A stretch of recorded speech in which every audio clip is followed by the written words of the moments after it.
सवाल नंबर 1, कुछ लोगों को भोजन के बाद पेट में भारीपन क्यों होता है? दरअसल कई बार ऐसा होता है कि हम भोजन कर रहे होते हैं और पेट में भारीपन महसूस होने लगता है, या फिर भोजन के बाद काफ़ी देर तक आपको भारीपन महसूस होता है। दरअसल यह शरीर में खराब पाचन का संकेत है। भोजन से पहले ही या आधा घंटा भोजन करते ही पेट में भारीपन महसूस होना शरीर में खराब पाचन का संकेत होता है। ऐसा इसलिए होता है कि पहले से आपने जो भोजन लिया है वह सही ढंग से नहीं पच पाया है।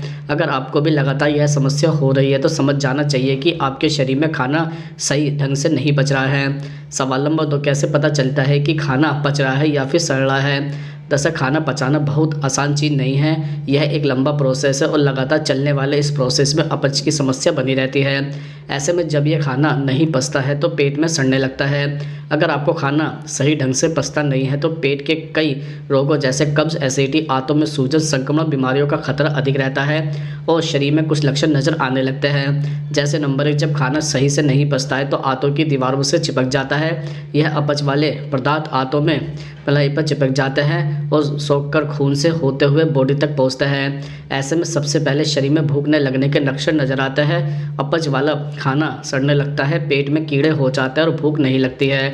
नंबर 2, जब खाना सही से नहीं पचता है तो यह गंदगी शरीर के अलग अलग अंगों में जमा होने लगती है। जब यह सिस्ट बनकर किडनी और गोल ब्लेडर में चिपक जाता है तो पथरी कहलाता है। यह सभी असल में खाने से निकलने वाले वेस्ट प्रोडक्ट के कारण बनने वाली पथरियां हैं जो अलग अलग अंगों को प्रभावित करती है। नंबर 3, अगर आपका वजन तेज़ी से बढ़ रहा है और आप मोटापे के शिकार हो रहे हैं तो यह इस बात का संकेत है कि आपका शरीर सही से खाना नहीं पचा रहा है। साथ ही यह वेस्ट प्रोडक्ट आपके शरीर के अंगों में जाकर जमा हो रहे हैं और मोटापा बढ़ाने का कारण बन रहे हैं। तो इन लक्षणों को नज़रअंदाज न करें और डॉक्टर या किसी एक्सपर्ट से बातें करें। सवाल नंबर 3, रात का खाना खाते ही पेट क्यों फूलने लगता है? दरअसल अक्सर लोग दिन भर कुछ भी खा लेते हैं, उसके पाचन पर ज़्यादा असर नहीं पड़ता, लेकिन रात का खाना पेट में अफरा तफरी पैदा कर देता है। रात में पेट में गैस बनने का सबसे बड़ा कारण आपकी ख़राब डाइट और बिगड़ता लाइफस्टाइल है। हम रात का खाना पूरे सुकून के साथ खाते हैं और भरपेट खाते हैं, जो मन होता है वो खाते हैं। ज़्यादातर लोग सोने से 1 से 1.5 घंटे पहले खाना खाते हैं और खाते ही सीधे बिस्तर पर चले जाते हैं। इसके अलावा आप खाकर सीधे बिस्तर पर चले जाने से पाचन पर सीधा असर पड़ता है। रात में मेटाबॉलिज्म की दर कम होती है, इससे भारी भोजन का पाचन कठिन हो जाता है। पेट में गैस बनने से बार बार डकार आती है, पेट में दर्द और ऐंठन होती है, पेट में गांठ जैसा महसूस होता है, कभी कभी पेट में दबाव या सूजन भी महसूस होती है। गैस की वजह से पेट हल्का फैलने लगता है। अगर आप खाने के बाद तुरंत बेड पर चले जाते हैं तो इससे पाचन बिगड़ने लगता है। बॉडी एक्टिविटी में कमी होने से आपका खाना ठीक से नहीं पचता और पेट में सड़ने लगता है। सवाल नंबर 4, कई बार पेट में गैस और डकार बार बार क्यों आती है? दरअसल शरीर के ऊपरी पाचन तंत्र से अतिरिक्त हवा को निकालने के तरीके को डकार और बम्पिंग कहते हैं। बेल्चिंग या पंसिंग गैस प्राकृतिक और सामान्य माना जाता है, लेकिन जब यह बार बार होने लगे तो पाचन तंत्र में खराबी का संकेत भी हो सकता है। पेट में अधिक गैस बनना और बार बार गैस छोड़ना भी खराब पाचन का संकेत है। जब आपके द्वारा सेवन किया जाने वाला भोजन पेट में सही ढंग से पच नहीं पाता तो यह समस्याएं होती है। ऐसी स्थिति में आपको एक्सपर्ट डॉक्टर की सलाह जरूर लेनी चाहिए। सवाल नंबर 5, पेट फूलने की समस्या का घरेलू इलाज क्या होता है? जैसे नंबर 1, पेट फूलने, गैस और एसिडिटी की समस्या से परेशान है तो अजवाइन और काला नमक का सेवन करें। अजवाइन और काला नमक का सेवन आप खाने के बाद करें तो खाने के बाद गैस नहीं बनेगी। आप 1 चम्मच अजवाइन लें और उसे तवे पर भून लें। भुनी हुई अजवाइन में 1 चुटकी काला नमक मिलाएं और दोनों को अच्छे से मिक्स करें और उसका सेवन करें। नंबर 2, अगर रात का खाना खाने के बाद अगर आपका पेट फूल जाता है और पेट में अफरा तफरी होने लगती है तो आप खाने से पहले 1 गिलास पानी में नींबू को निचोड़ कर पिए। नींबू पानी पेट के लिए अच्छा होता है। इसका सेवन करने से पाचन तंत्र ठीक रहता है और पीएच लेवल संतुलित रहता है। नंबर 3, पेट की गैस और अपच का रामबाण इलाज है धनिया। जिन लोगों को एसिडिटी, पेट फूलने की समस्या या खाना खाते ही पेट फूलकर गुप्पा हो जाता है वो धनिया और मिश्री का सेवन करें। धनिया और मिश्री का सेवन करने के लिए आप 2 भाग मिश्री और 1 भाग धनिया मिलाएं और दोनों को पीसकर उसका पाउडर बना लें। सुबह शाम इस पाउडर का सेवन करें, आपका पाचन पूरी तरह से दुरुस्त रहेगा। इसका सेवन करने से खट्टी डकारें, पेट की जलन और एसिडिटी और कब्ज से निजात मिलती है। नंबर 4, अगर आपका पाचन खराब है और कब्ज की शिकायत रहती है तो आप इसबगोल का सेवन रात के खाने से 20 मिनट पहले करें। आप रात में इसका सेवन करेंगे तो आपको कब्ज से निजात मिलेगी और आपकी पाचन से संबंधित परेशानियां भी दूर होगी।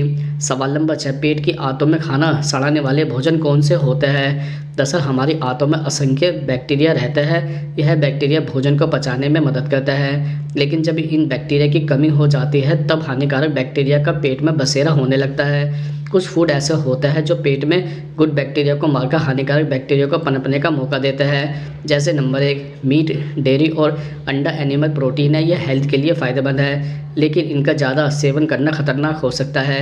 इससे आंतों में हेल्दी बैक्टीरिया मरने लगते हैं और हानिकारक बैक्टीरिया पनपने लगते हैं। इससे आंत में इन्फेक्शन होना शुरू हो जाता है और पहले इरिटेबल बाउल सिंड्रोम होता है, उसके बाद आंत में सूजन और घाव बनने लगते हैं। इसलिए मीट का सेवन बहुत कम करना चाहिए। नंबर 2, तली भुनी चीज़ें अक्सर नुकसान पहुंचाती है, इसलिए तली भुनी चीज़ों का कम इस्तेमाल करना चाहिए। ज़्यादा इस्तेमाल करने से पेट संबंधी कई परेशानियां जैसे कि डायरिया, गैस और पेट दर्द की समस्या बढ़ जाती है। इस तरह के फूड पेट में गुड बैक्टीरिया का ग्रोथ नहीं होने देते हैं। नंबर 3, ज़्यादा अल्कोहल का सेवन भी पेट में मौजूद बैक्टीरिया के जीवन को खतरे में डाल देता है। जिन लोगों को गैस या एसिडिटी की समस्या है उनके लिए शराब का सेवन बहुत ही जोखिम वाला होता है। नंबर 4, पेट की समस्या वाले लोगों का ज़्यादा स्पाइसी यानी जिन चीज़ों में ज़्यादा मसाले का इस्तेमाल हो उनका सेवन नहीं करना चाहिए। इससे पेट में एसिडिटी और गैस बढ़ जाती है।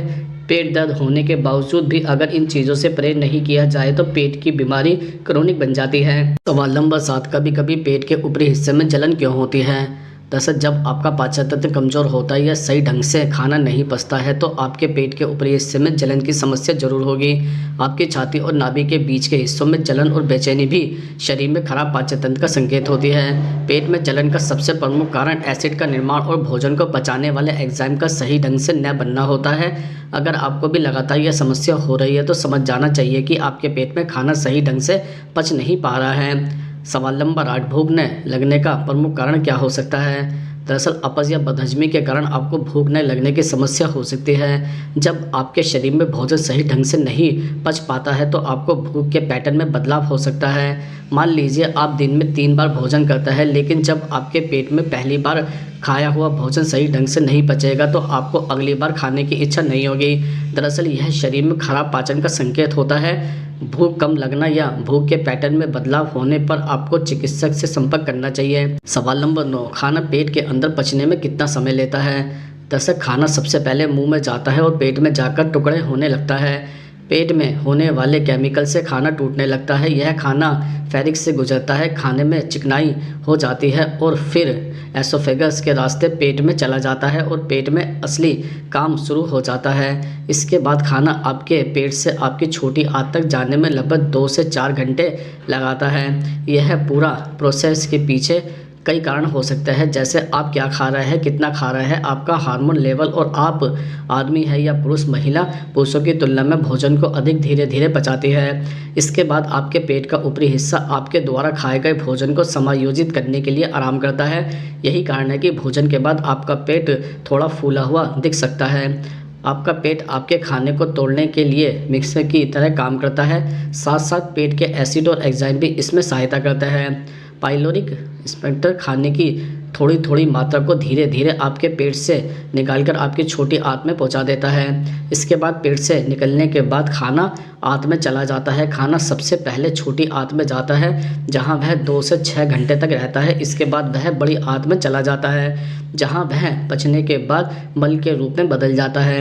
आपके खाने से निकलने वाली वेस्ट मटेरियल बड़ी आंत में 36 घंटे तक रहता है। पेट से निकलने के बाद खाना आंत में चला जाता है। खाना सबसे पहले छोटी आंत में जाता है जहां वह 2 से 6 घंटे तक रहता है। इसके बाद वह बड़ी आंत में चला जाता है जहां वह पचने के बाद मल के रूप में बदल जाता है।